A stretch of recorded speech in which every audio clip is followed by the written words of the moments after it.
And thank you very much for taking some time to speak to us today. Pleasure. As I suggested, I'd really like it to start with if I gave you the challenge to sort of encapsulate the key messages of your fascinating book in 2 minutes. I know that's probably a huge challenge, but I'm sure you're up to it. All right, let's go. So I feel like I'm going down to the village square and ringing the bell that this thing is coming faster than most people expect and in ways that they don't anticipate. And when I say this thing, it's really all about digital technology. And while we read every single day about how digital technology is changing automation and robotics, we fail to realize that it's also changing automation at the same time. And both these things, these trends, automation and globalization, are affecting service and professional jobs, office workers, not factory workers. For the last 25 years, it's all been about factories and factory workers. Next years going forward, it's going to be about service workers, our jobs. Now, that digital technology has given computers abilities to think in ways that only humans could before. So computers are now able to substitute for many kinds of office workers, which was never possible. And at the same time, digital technology, by making remote people less remote, are allowing more direct wage competition for office workers sitting in a city like London, for example, with people sitting in Kenya. So we've got a sort of double whammy here, haven't we? Absolutely. That we in the service sector, and I think I'm in the service sector, and you're really in the service sector as well, aren't you? We're faced with a double challenge that computers will be able to replace somewhat routine jobs. That's what you were saying, isn't it? That the jobs that have the ability to create loads of data on which computers can learn to replace them. And then we're also threatened by people overseas, intelligent, creative people who living in maybe a village somewhere or in a city in India or so forth, who will be able to do everything a human can do with the ingenuity that is inherent to being human, and at a much cheaper cost. That's right. And so that's why I created this ugly word, globotics, to remind people it's globalization and robotics. And if I could get in, it would be like service globotics or something. Okay, that would be too. That would be a step too far. Would be too ugly. Yeah. But many people are thinking about the future globalization and automation by looking through the past, and that's a big mistake because in the past it was about manufacturing and now it's about services, as you say. So the only thing I would sort of clarify on that is these are some opportunities, especially for export opportunities. People like you are actually exporting your service all around the world because of digital technology. Yeah. So it's opening up markets. For people who are globally competitive, this is more opportunities. But for people who are not globally competitive, it's just more competition. That's the first thing I would like to qualify. The second thing you said, which perhaps needs some qualification, is that the computers are doing routine tasks. And that most definitely was the case in manufacturing, that you could automate the most routine task in a factory. Now, what this is all based on is big data. So it can be very, very non-routine. It just has to be something where it's clear. So, for example, there's a model which is commonly used now called Babylon Health, in which they are diagnosing, for example, your kid has a runny nose and a fever and a cough. You can use it to diagnose whether he has an earache or the flu or a cold or what he has. So that's not routine. But you can create an enormous data set because they've seen millions of patients with symptoms and they know the outcome. So it just has to be something that where the question is clear and the outcome is clear and you can gather a huge data set. That's what's being automated now with these software robots. So it has to be similar situations that are repeated a huge number of times, and there's all data on all those cases, is that right? Yeah, and you can gather that data. So it is routine in some sense, but the usual way we use that word now is it's something like in a factory, which is repetitive and it doesn't require much thinking. But diagnosing childhood diseases takes lots of thinking, or diagnosing breast cancer cells takes lots of thinking, but computers can do that. Or driving a car is hardly what you'd call routine, but self-drive cars can drive. So the key thing is whether you can gather this huge data set. Okay. But many things in human life, you can't gather the data. Yeah. For instance, how you got me to do this interview. I'm very happy to be doing it. But, you were very, human, and and we were flexible, whatever. If a robot had asked me to do this, I probably would have said no. But you deal with every human in a slightly different way. You change things. And so that part of your job, we're never going to get a big data set on how it does it, because it's too new each time. It's original. It's human. And so I think those are the tasks that won't be automated by these software robots. So does that mean if I'm to worry about where the competition is coming from, in some ways I should be more worried about the people in India or whatever than the software robots? Well, I think they do different things. In a part of the book which didn't make it to the final stage, I looked at some estimates as to how much particular jobs are automatable by AI and how much they are substitutable by offshoring. So there's two big estimates. Right. And there's a lot of overlap, but it's not perfect overlap. And so it's really a bit of both.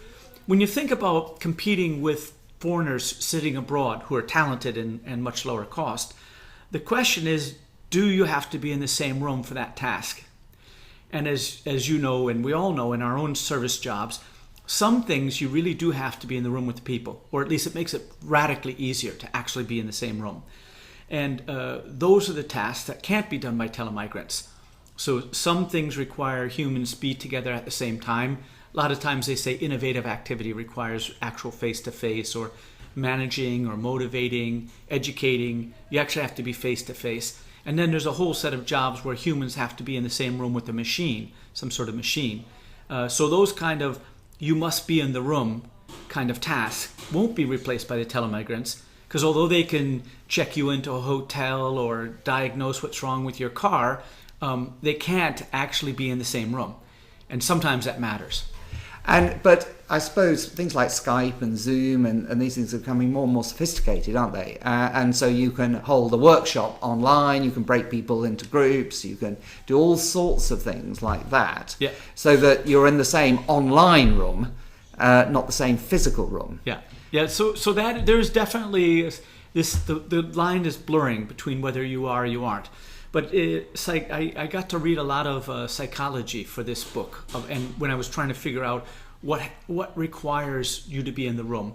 And the psychiatrists have done quite a lot of experiments about the amount of information you transmit, depending upon whether you're writing a letter, whether you're doing an email, whether you're speaking on the phone, whether you're doing video Skype, whether you're in a room but can't see each other, whether you actually see each other, whether you actually touch each other. Yeah. And the psychiatrists have estimated how much information is going through. So it's incredible how much more information you get when you're actually there. And then if you look behind the sort of structural models or maybe I should ask you, do you want me to explain where that comes from, according to the psychologist? Yeah, no, well, I think that's quite interesting. Yes. Okay, so couple factoids. Our evolutionary superpower as humans is social cooperation. Right. That's why we bestride the earth. Chimpanzees can cooperate in groups of 60. Humans can cooperate in groups of 150. Yeah. It's called the Dunbar number. It's a very well psychologically studied thing. Yeah. Now, that social coordination is based on communication. Yeah. And up until about 200,000 years ago, humans couldn't speak. Humanoids couldn't speak. Right. But we separated from chimps 6 million years ago. So for millions of years, the social coordination, which was so essential for humans' survival, was entirely nonverbal, face-to-face. Right. And so if you look, there's an extraordinary numbers of muscles in people's face, given what it is. And the number of combinations of expressions that can come through your face is almost countless. And many of the expressions, the psychologists call them micro-expressions. Yes. They last 1/25th of a second. Yeah. And even with pretty good Skype, you can't pick it up because the resolution isn't fast enough. So you'll see, if you want a demonstration of this, go online and look for the video of Lance Taylor lying about using drugs. And with the lying detector guys, they slow it down and they see that things on his face are moving in ways they shouldn't. So this is another part of the fascinating factoid, is that your nonverbal communication, your body language, your facial things, comes from a different part of your brain. It comes from, if you will, the lizard part of your brain. Okay. And the cortex, which is controls our verbal speech, evolved much later. So when people look for lying, like the professionals look for lying, they look for a mismatch of the cues from nonverbal communication and verbal communication. And there's no it's not like your nose twitches when you're lying, but the message coming out of your mouth isn't the message coming out of your face. And when those mismatch, you start to wonder and trust. Okay. And frequently, if several people watch one person talk and then they talk about whether he was honest or not, they pick up together clues. And so the whole point here is one of the reasons face-to-face is so important of building trust is that the signals of honesty and earnestness come through in nonverbal ways, which are hard to see even on good Skype. Okay. And then it goes all the way to touching. So there's an interesting literature in sales on the streets, and they say, when they go, will you give some money? And psychologists have done controlled experiments. If the person asking for money actually manages to touch you, like on the elbow, on your hand or something, the probability that you donate is much higher. So this the physical touch actually changes things. You probably have met some business guys, these hearty guys, well met, and they're always touching you, right, or they're talking to you, and that actually makes a difference. Psychologists have studied it, and when one human touches another human, they act differently towards each other. Okay. So all these things mean that there are some things where you actually have to be in the room, and probably digital technology, even holograms, and the more advanced things, probably will never substitute for some face-to-face task. Yeah. So I think there will always be certain things that need to be face-to-face. But I suppose you could have, when you first meet someone, you create the connection, don't you, which probably needs to be face-to-face. Once you've created that connection, then from then on, doing it over Skype and telephones and and so forth is much easier to do, unless you then get to a new crisis and you have to reconnect, if you like. No, that's it. I mean, everybody knows that when you do emails with somebody you've never met, it's very easy to misinterpret what they're saying. Yeah. But once you've met them, especially if you know them, then there's much less miscommunication. But any case, I think what's fascinating is we haven't thought really, really hard about when you actually have to be in the same room. Yeah. And we in our own societies domestically are working with this, because many offices are going towards allowing telecommuting.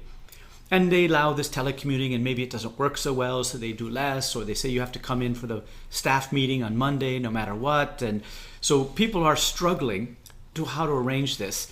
And the thing I say in my book is that once they arrange that, they'll figure out that at least some of those tasks can be done by talented foreigners for a tenth of the price. Yeah. So in some sense, this whole experimenting with different technology and Skype and Zoom and all these things is paving the path to international telemigration or international telecommuting, which is direct wage competition, basically.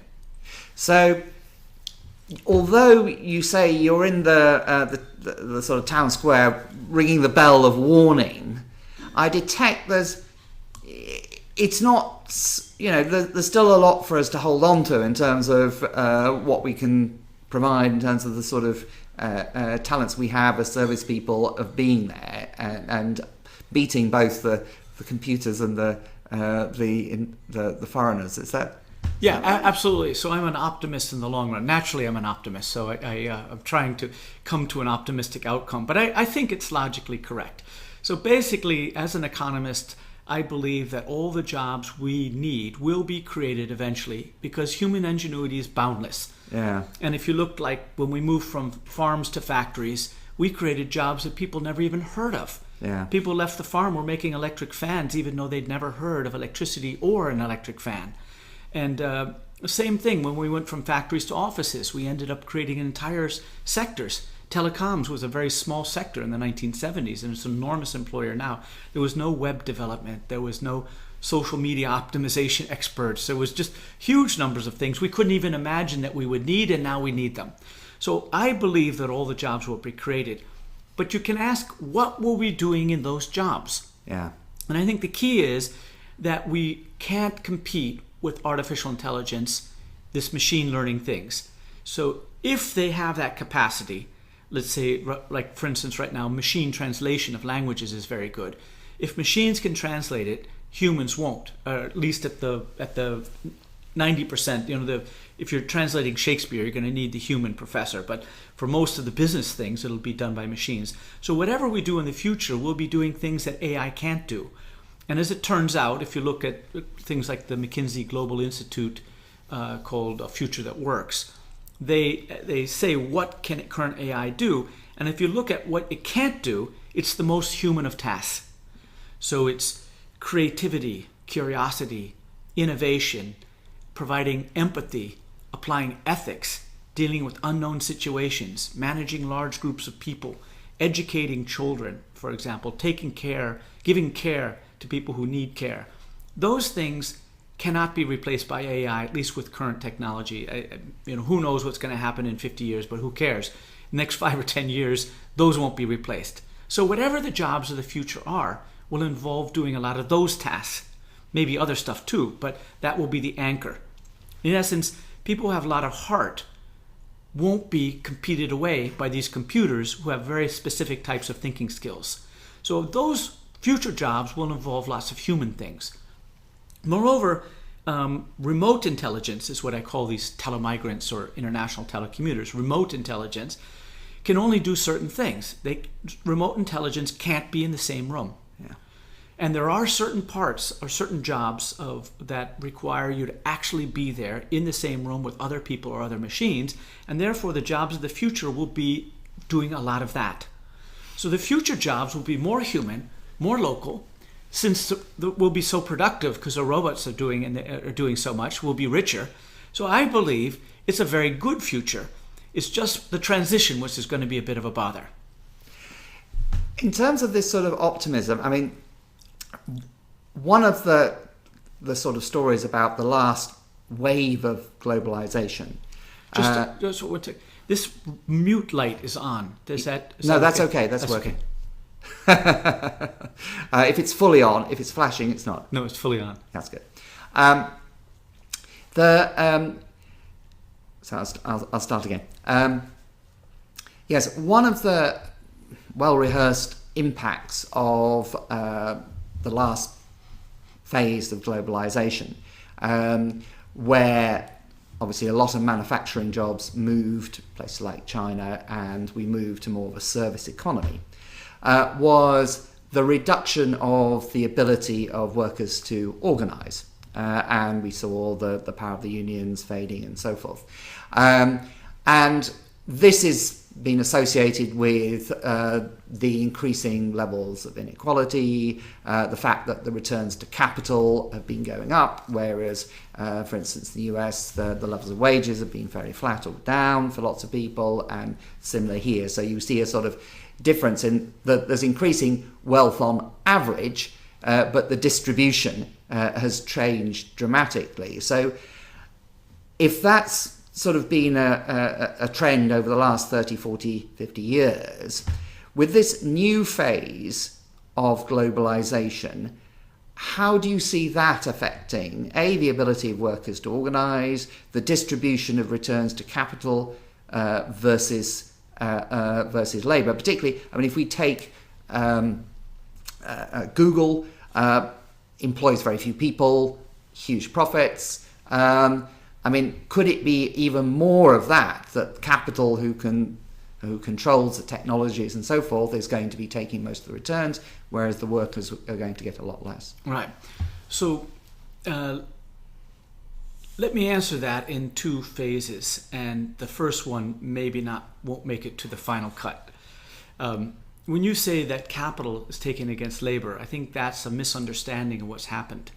So I think the locus of value creation moved from land to capital during the first and second industrial revolution, and that worked up to about 1970 when computerization came along. And since about 1970, the locus has gone from capital to knowledge capital, or the OECD calls it knowledge-based capital. And there's a very good book by Jonathan Haskell, was called Capitalism Without the Capital. He calls it intangible capital. Yes, I'm not talking about capital in terms of, I'm talking about financial capital. Yeah, but the financial capital is not earning extraordinary rewards now. It's knowledge-based capital which is earning extraordinary rewards. So it's intangible capital, the way that Haskell calls it. So if you look at the U.S. now, the investment in intangible capital, things like brand names, patents, goodwill, exceeds the amount of physical capital. So what I'm trying to push back against is that this is like the old Industrial Revolution, labor versus capital. I think it's now labor versus knowledge. Owners of knowledge are getting the concentration of wealth. And if you look at your example of Google, Google doesn't own anything. It's not a capital-intensive company, but it has huge clusters of knowledge which it controls. So I think what happened from the 70s on, and it's getting stronger, is that the people who own and control knowledge are getting the extraordinary rents. Financial capital is cheap as dirt, almost all around the advanced economies.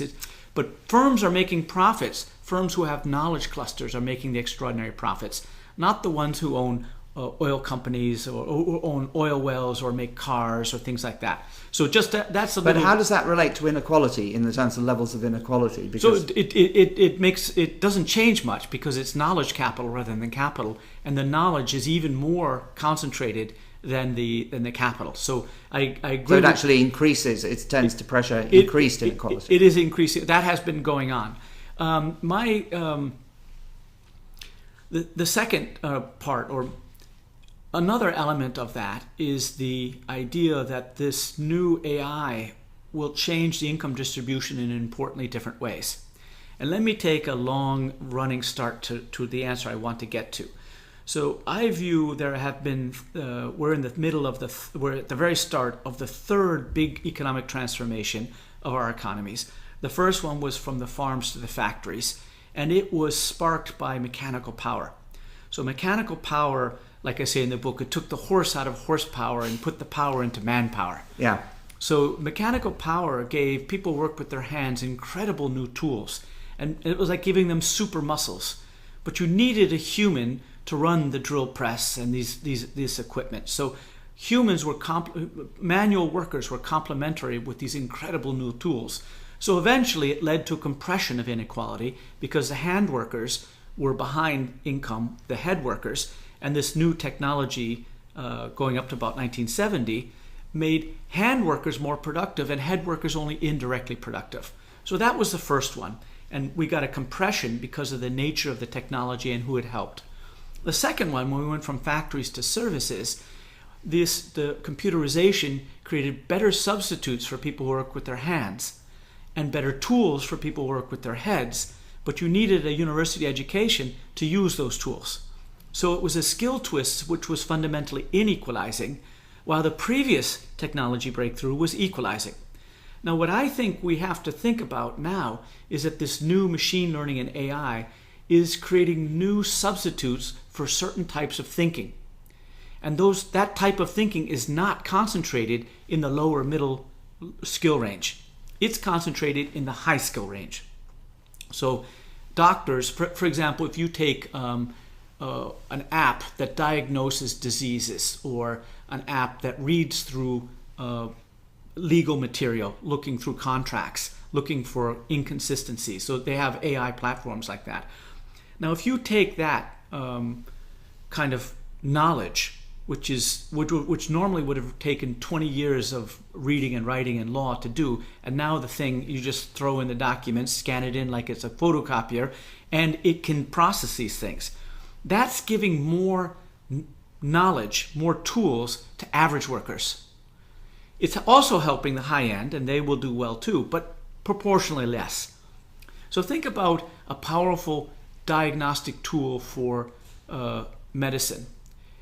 If you took that powerful diagnostic tool, which is dead easy to use, you don't have to have a university degree to do it, you just feed in the numbers, that makes a nurse way more productive.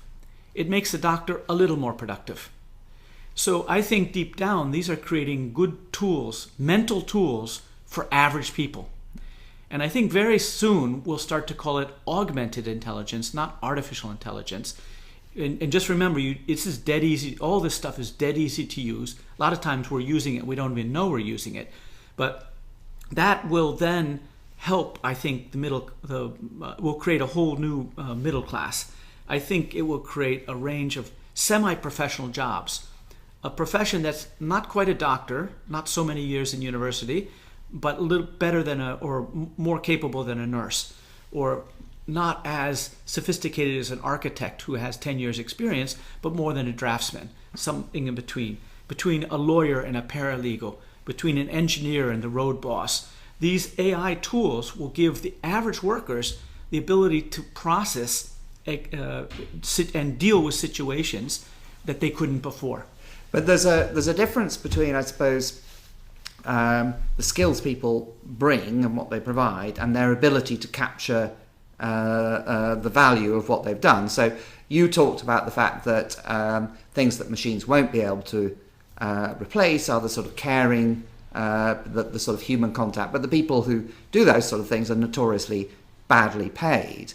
And obviously in hospitals, nurses are much less well paid than doctors, and that's a sort of high rate. There are obviously lots of social structures, rules, power going on here in determining who gets to keep what. And I suppose I come back to the question in the past, these things were changed by organising, by trying collectively gaining power to try and take some of the gains from it. So if in this new world, if it's less easy to organise, then even if people become more skilled as such, it doesn't necessarily mean they get paid more, does it? Yeah, so it's hard to predict all these things. So let me just tackle your organization question head on. And I do think it's going to make it harder for people to organize. Although I'm not sure how to say exactly. I'm not sure. Certainly I don't write about it in the book, and I never thought about that. So, but let's think out loud. Yeah. Very dangerous thing to do, but let's give it a go. So, if the jobs are more local, that will, in some sense, make it easier to coordinate and organize. But companies like Google and Microsoft, which are quite local, actually, they aren't organized into labor unions or anything like that. So it's possible. And then you can't unionize the robots, and it's hard to to unionize or organize the freelancers all over the world. So I think probably on net, and I'd have to think about it harder, but it probably will undermine that. But then let me come back to your other point, that unless they organize, they can't extract the rent. And I'm not sure that's true. I think doctors are paid so much more highly than nurses because of the barriers to entry into medicine are so high. They're scarce. They're in demand, but they're scarce, so they get paid a high price.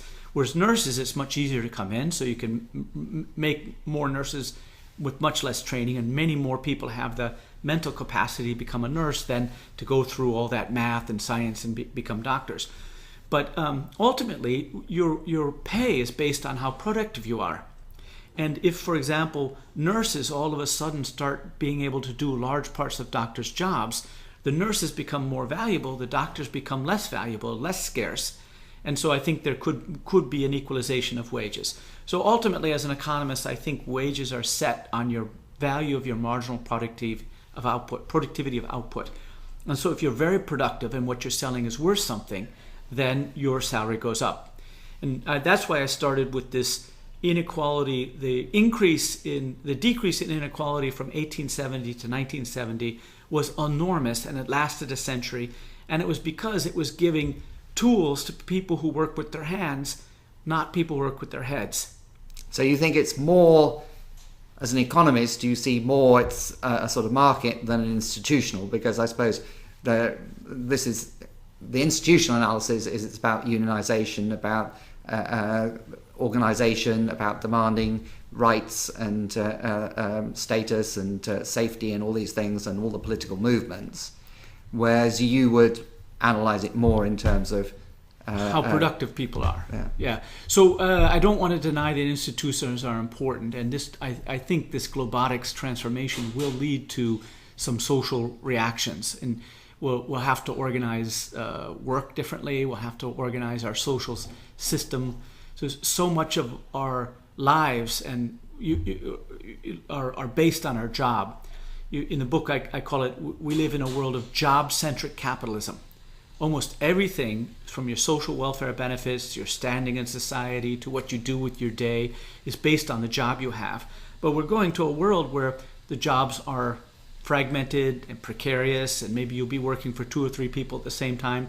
They call it the gig economy. Yes, well, that's it. So we're all going to be moving into the gig economy. There's no doubt that it's moving that way. I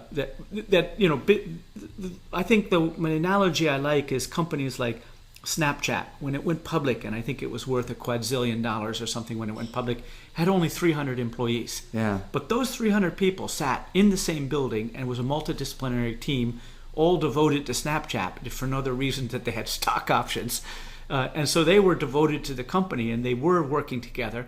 But that kind of thing could reappear. That the groups of people want to work together as teams. The team works, and they use RI and they use AI. So I think I'm not sure exactly which way it's going to go. But so like I said, I didn't think hard enough about it to put in the book. Because I suppose that the big issue is insecurity, isn't it? And I think there's increasing research that suggests that insecurity psychologically is damaging. Is hugely damaging, and so in a world that's becoming more insecure, and of course the great phrase for Brexit, "Take back control," right, was a great take on that sort of playing to that people feeling insecure. Yeah. Yeah, no, I agree with that. In the continent, they call it precarity. Yeah, and there is labor economists have studied this, that some of the reaction to these technological developments and globalization has been to shift the insecurity from the companies. They used to take the risk onto the individual worker. Yeah. And so you're hired project by project, so the company doesn't take any risk, the worker takes the risk. And that systematic transference from companies to individuals is really very pervasive all across the developed world. Even in a country like Japan, which has a tradition of lifetime employment, many of the young people no longer get, the best of them get these lifetime jobs with big companies, but a lot of them are working in more precarious settings. I think that could lead, the second word in my title is upheaval, and I don't know if it's for sure, but there's a reasonable chance that we'll get a social upheaval, and part of the resolution of that could very well be squaring the circle of wanting a flexible workforce, agile, using AI and RI as you need, and then still protecting workers in the sense of having some sort of job security. It's not impossible. It's just a question of who bears the burden of the change. And let's say in the United States, where everything is a referendum on you as the individual, it's the individual who bears that burden. It's not shared with society, certainly not shared with the companies. But there's no particular reason that it should be that way. It used to be that old age pensions was you were on your own, and your family's ability to help you. And we decided that society had to look after the old people by forcing people to save when they were working, and also then topping it up with social welfare. Same with healthcare. United States, if you have if you don't have a job and you have a bad health thing, you may go bankrupt. Here in the UK, they decided that's not right. So we can change the institutions and I think there'll be a push back to it. In this book, I don't talk about policy reactions that we need, because I'm really saying this thing is coming faster than most people think in ways they don't expect, and it's going to affect people who are not ready for it. But I suppose what's interesting is that if the world we become more precarious, there's more insecurity, that also tends to reduce your power, doesn't it? And I suppose what's interesting about the Brexit example is that it seemed to come out of nowhere, in that the disempowered suddenly had an opportunity to hit back, if you like. And I suppose maybe precarious systems then have much more instability in them, that may create all sorts of surprises in the future. So, this sort of brings us onto the topic of what is the upheaval, what it might look like, and what are people going to do about it. And, you cannot really predict these things. There's so complex social events with all sorts of tipping points and thresholds and snowball effects. And so, you can't really predict. But I think that the displacement of white-collar jobs by white-collar robots, software, and telemigrants will in just a few years start to come up on the radar. Yeah. And there are few industries where it already has happened, but people are blaming themselves. They don't really view it as a trend. There is a candidate for president of the U.S. for the 2020 election named Andrew Yang, long shot candidate. But if you look at his videos, and you really should go online, Andrew Yang for President 2020, it's amazing videos. where he sings this story of the AI tech geniuses and our companies replacing us with software robots and offshoring jobs. So he's singing the globotics transformation. I found out about him pretty much as the book was almost done, but he does play a role in my book. And this guy is, in essence, refocusing the anger, the fragility, the vulnerability we're all feeling on tech, big tech, rather than immigrants and China. Yeah. And that has not gone too much mainstream, but I'm I would bet a lot of money that it will go more mainstream, because in essence, especially in the United States, the left-leaning Democratic candidates realize there's this anger there, and you cannot deny that anger. And Trump, well, of course, the right have been even more effective. Right. Trump focalized it on the Mexicans, yeah, and the China. But if you actually know how the economy runs, it was just a misdirection. That's not what's actually hurting them.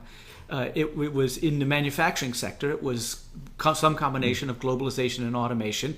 China abroad, robots at home, had almost nothing to do. Well, migrations maybe a little bit, but in any case, they channeled. There's a lot of misdirection going on. The middle direction, they channeled it, and the left-leaning candidates won't want to channel it against immigrants, and they'll channel it against big tech. Right. So I suspect that a lot of this pushback will be focused on big technology companies, which people have troubles with on all sorts of grounds. And a real upheaval is never just one thing. It's always these kind of unconnected things, and people are angry. They get together somehow or another. They find a scapegoat, or they find a target, especially if there's a leader who tells them what it is. And you can get some incredible reactions from people who have nothing to do with each other. And I wonder if it's not going to be that. And the ultimate resolution would be to reduce the insecurity of workers somehow or another through more social institutions, something more like what Denmark does with flexicurity, as they call it. How does that work? So in Denmark, they have a hire fire freely. Firms are free to hire and fire as they want with very little cost. But the government stands ready to do whatever it needs to help the worker who loses his job get another job through retraining or relocation, or whatever they have to do. And so the workers, the idea is you protect the workers, not the job. Okay.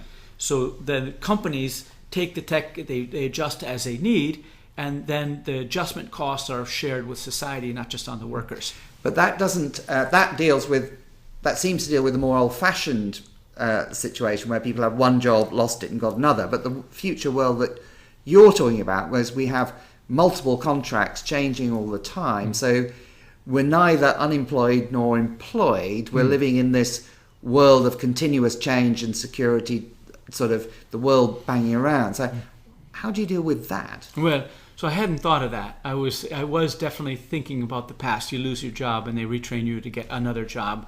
You know, just thinking again on my feet, even though I'm sitting down, it might work to do it on more micro things to help with getting new contracts, because when you do freelancing, actually it's not just freelancing. If you have a small business, my wife has a small marketing communication business, and she has a handful of clients who give her 80% of the business. Yeah. And some come, some go, and it's always a little bit anxious when one of the big clients leave and you have to find another one. But still, there is this process. She's essentially getting work and losing work and flexibly dealing with it. So it's not just humans. It's almost all small businesses end up having to do something. But that's what's really interesting, isn't it? That in most businesses, in a lot of situations, it's about the key relationships that you have that counter the uncertainty and randomness of life, that you rely on certain people, you have, and it's the same long-term contracts and so forth, to create some sort of solidity. But if you're in a situation where the system itself is generating, is stopping doing that, and lots of relationships are being looser, if you like, and going through a digital world, that might become less easy to do. So I think I would, in my long-run vision of where we're going, a more local, more human society, we are going to a situation where human bonds and teamwork and trust are more important than they were before, or more precisely going back to the old days when you got hired by a company and they really did not want to fire you. They kept you on the team, and hierarchy was important, and the trust and establishing hierarchy was difficult, so they tended to have quite stable employment. I think we'll go more towards that. But in the transition, I can see the point that you're making, and I worry about it. And just to, as I say, the second word of my title is upheaval. So I'm an optimist in the long run, but I think the transitional issues will be very, very difficult. And, I would not be surprised if we have some sort of upheaval as a result of this. Well, thank you very much, Richard. I think we can leave it there. Thank you.